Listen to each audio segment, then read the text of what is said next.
So what's going on, guys? Welcome back to Carrasco Ranch. My name is Robert, if this is your first time tuning in. So in this video, we're gonna go over the cost structure of stocking a pond with fish. So stay tuned. So in the video, we're not gonna go over the cost structure of a pond.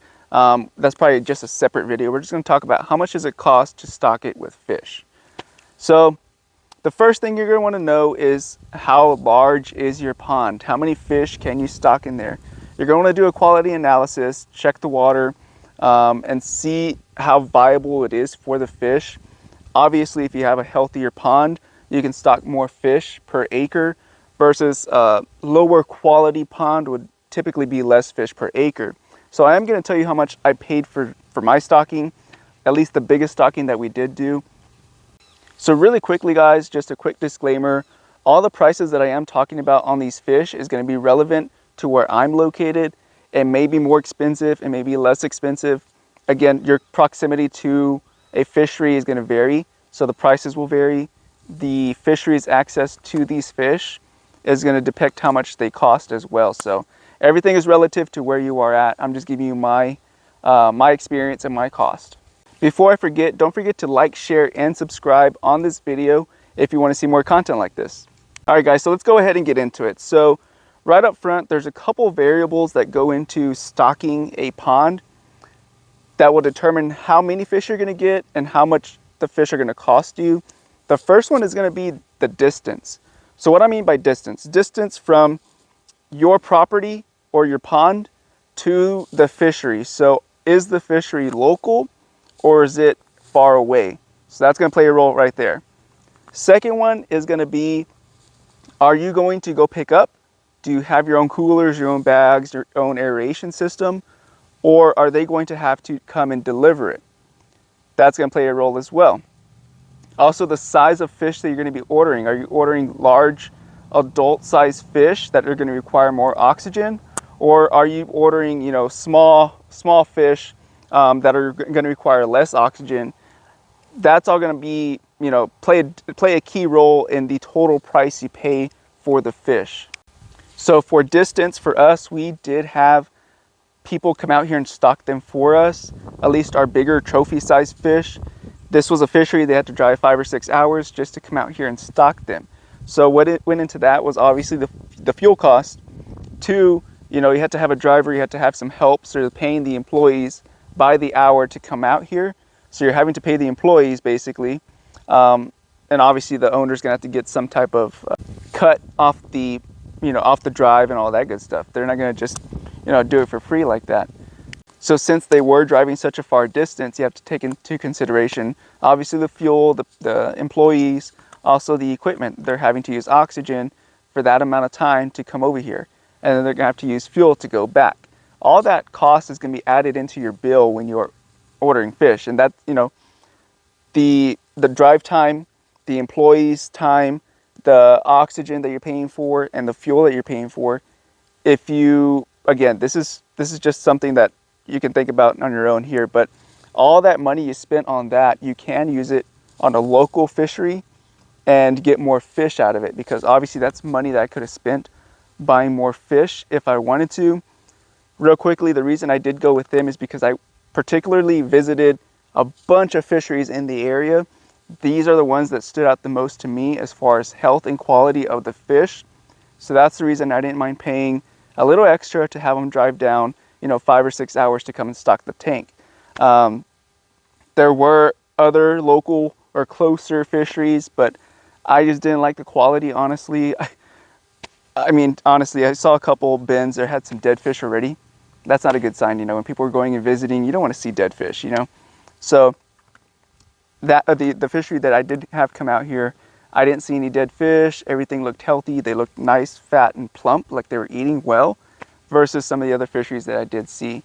Again, I'm not going to mention any names, but so starting with some of the smaller fish or the cheaper fish, I guess you could say, to stock is going to be your bait fish. The bait fish are going to be like your golden shiners, your fathead minnows, your perch, we call them perch, or bluegill, as most people know them by. What else? Also rosy reds. Rosy reds are like little minnows. They're like bright orange or red. Those are also some bait fish. So typically Bait fish are obviously the cheapest, but they're typically less than $1 per fish.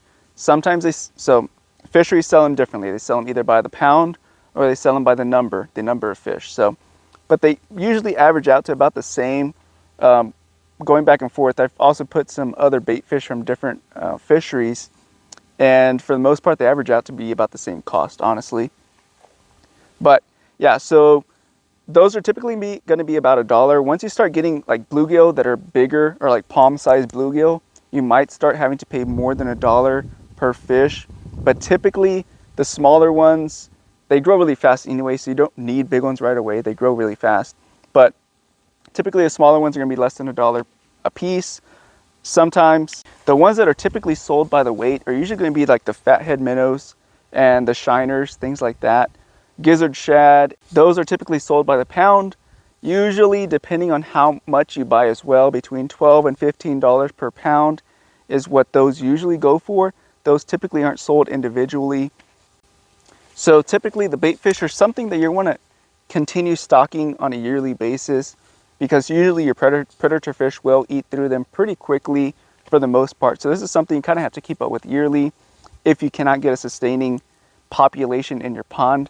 If you have a really, really large lake, chances are you probably don't need to do this. But something like this, you probably will have to do it on a yearly basis. So moving up the food chain is going to be like your tilapias and your carp. So when I stocked them, they were a little cheaper than what they are today. Tilapias are typically sold individually as well, typically between 50 cents, 75 cents, or $1, depending on what size you get, small, medium, or large. Tilapias grow very, very fast as well. I mentioned in another video, they do not like cold weather. They do not like cold water. If you buy tilapia, you're probably going to have to stock them over again if you are in an area that may freeze or get really, really cold, like in the 50s or 40s for the water. They will typically die off at around those temperatures. I have had a couple tilapia survive through that temperature regardless. I'm not sure how they did it, what they did, but I have had a couple survive, but the majority did die. So that is an FYI. You may have to restock these things on a yearly basis. But typically grass carp and tilapia are just going to be to maintain the tank. Not so much bait fish. You can use them as bait fish, but what we use them for here in the pond is to maintain and manage the algae and the grasses that grow in and along the banks or inside the tank. Carp are going to be expensive. You're going to have to get a permit before you can even purchase these carp. That's done through the Texas Parks and Wildlife Department. You fill out an application. They'll mail you your form with how many carp you can get for your lake or your pond. Those typically go between $15 and $20 per fish. Again, yeah, I know they're expensive. We did put a couple in here, I believe 5 or 7. It was less than 10, I know that. It was between 5 and 7-ish. It's been a while, so I don't remember exactly. But yes, so they're usually about $15 to $20, depending on the size. Sometimes you can get some a little smaller and they'll be about 12 bucks. But yeah, those are going to be very expensive, but they will take care of your pond and they'll make it look, pretty without, a whole bunch of crap going in there. Like I said, the tilapia are sold by individually, 50, 75 cents, or $1. Okay, so now moving up the food chain a little bit more, now you're getting into your predator fish. These are going to be like your catfish, your bass, your stripers, your redfish. All those are your predator fish. Starting off with the redfish, we have put redfish in here. We put 5 redfish just to kind of test it out, see if they're going to work. We've had 3 survive so far.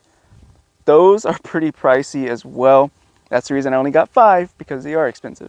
And I didn't want to go out and spend a whole bunch of money and then lose all my money because they didn't survive. But those, they used to be about 15 bucks a couple months ago. They've gone up to about $20 a fish. Yep, you heard me right, $20 a fish. I didn't stutter on that one. It is $20. It's expensive per fish. And they're little, they're not that big. They're probably about a foot, maybe 13 inches long. They're not that big. But yeah, they are $20. They do have some bigger, but you're gonna obviously pay for that. They do have some a little bit smaller, and this is kind of a seasonal thing. If you can catch them when they're smaller, they're usually between $13 to $18 per fish. Once they get a little bit bigger, you're looking at about $20 a fish. Yeah, so they're expensive. The next ones are gonna be your catfish. Catfish, vary depending on if you're going to get blues or if you're going to get channels. Typically the channel catfish are a lot cheaper than the blue catfish. I personally love blues, so we stock this thing with blues. And this is also going to vary if you're going to get adult fish versus fingerlings. Fingerlings are typically about 50 cents a piece, 75 cents a piece, less than $1. Adult fish usually are sold by the pound. That can range between $4 to $8 per pound, depending on your location, the type of fish that they have, and I guess their cost as a fishery as well. But typically between $4 and $8 is what I've been seeing for those blue catfish, adult size catfish. And then they do have medium range catfish, like 11 to 14 inches or so. Those are usually gonna be about $2, between $1 and $2 per fish. Again, do the math for however many fish you are looking to stock. The next one is gonna be bass. Bass are fairly expensive. We don't have bass in here, but I've seen them between $3.50, $3, $4 for fingerlings. The cheapest I had seen them a couple months back was about $2 per fish. Again, we don't put bass in here. The reason we do it is because we don't want the bass to eat all the little fingerlings that hatch from the catfish. So, and it's not a big pond. If it was a bigger pond, then definitely we'd be putting stripers and all that other good stuff in here. But yeah, so bass are typically gonna be very expensive. Your stripers are gonna be pretty expensive as well. Stripers and bass are fairly competitive as far as pricing goes. So they're gonna be just about similar to bass pricing for the stripers. Now we don't have crappie. That's something I didn't talk about. They're not really so much a predator fish, but we don't have crappie in here.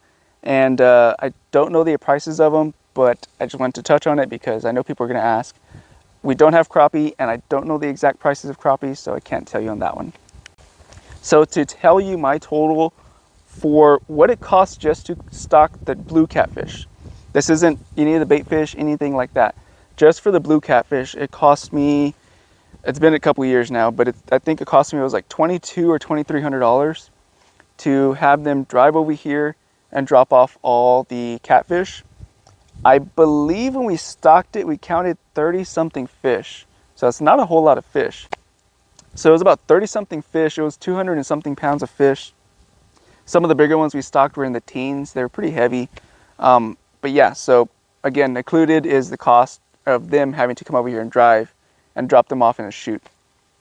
Now, as far as the bait fish cost, I've stocked this thing with bait fish multiple times, sometimes, you know, $100 here, $100 there.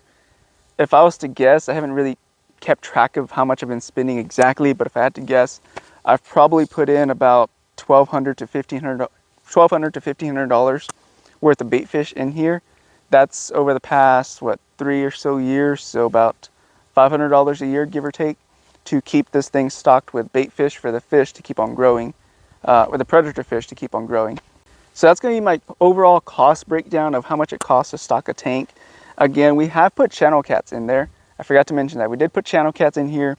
Those are typically a little cheaper, about 50 cents to $1, depending on the size as well.